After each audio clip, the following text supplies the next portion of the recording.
Hey friends, today on my Alabama home, I'm going to be frying up some okra, fresh cut from our garden. This makes a great side dish, especially in the summertime when you can get that fresh okra. This is so easy to make with just a few ingredients and it cooks up in no time. So the first thing I'm going to do is just wash this okra really well.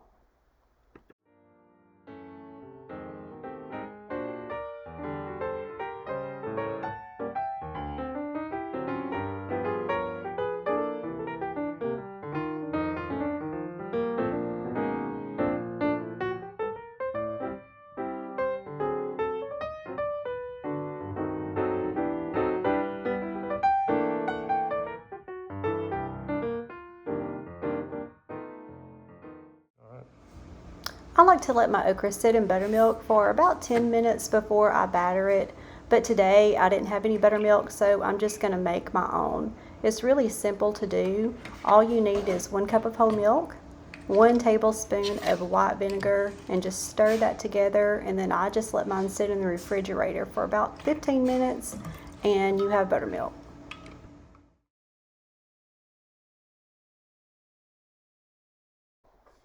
As you can see here, I'm just going to pour the buttermilk onto the okra and let it sit for just a few minutes.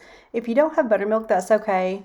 You can use whole milk as well, or you can skip this step altogether and just rinse your okra before you batter it. Either way is fine.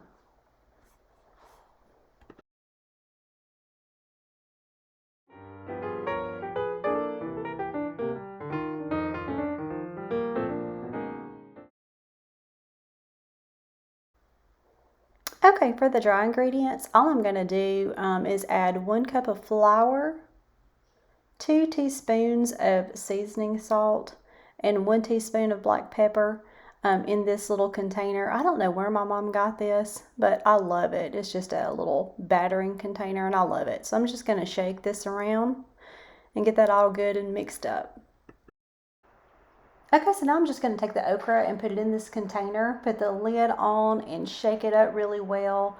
And then after I do that, I like to let mine sit in the refrigerator for a couple of hours. That way the batter just adheres to the okra better.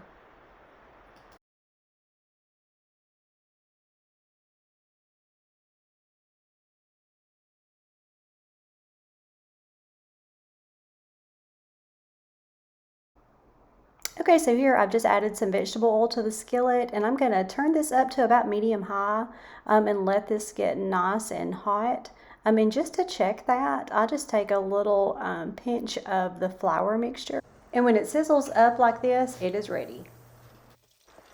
Okay, so now that this grease is all nice and hot, I'm just going to add the okra to the skillet and I'm going to try to get it in a single layer around the skillet so it doesn't overlap and that way it just browns better. You know, I remember when I was little, I didn't even like okra. I don't know even if I tried it. I know my mom cooked it, but I guess I had it in my head that I didn't like okra. Luckily, all my kids do, and I'm so glad because it is so delicious. I do remember when I first started liking okra, Jeremy and I were dating, and his parents have the most beautiful garden every year. They've always had a beautiful garden with all these nice vegetables, and we were eating dinner there one night, and his mom had fried okra, and it looked so good. And after that, I fell in love with it. So here you can see I'm just turning the okra a little bit at a time. Like I said, just let it sit for about 4 minutes, 5 minutes before you start turning it. And okra is something that you really can't walk away from. You just have to kind of sit and just babysit it. Because you'll have to turn some and then some won't be ready to turn. So it just takes a little time.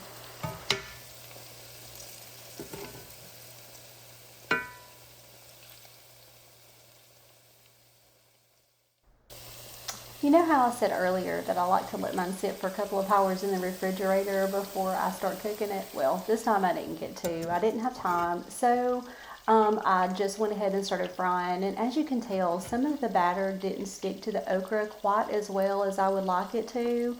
But that's okay. It still turned out great. You can still cook up those little bits and pieces, and it's still delicious.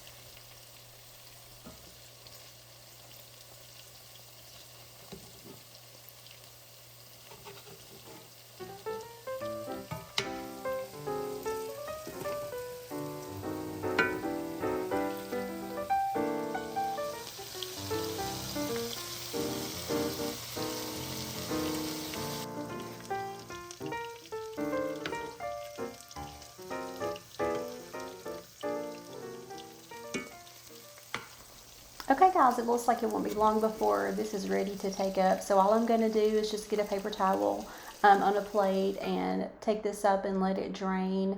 And this okra was absolutely delicious. Please like and subscribe, and we will see you in the next one. Thank you.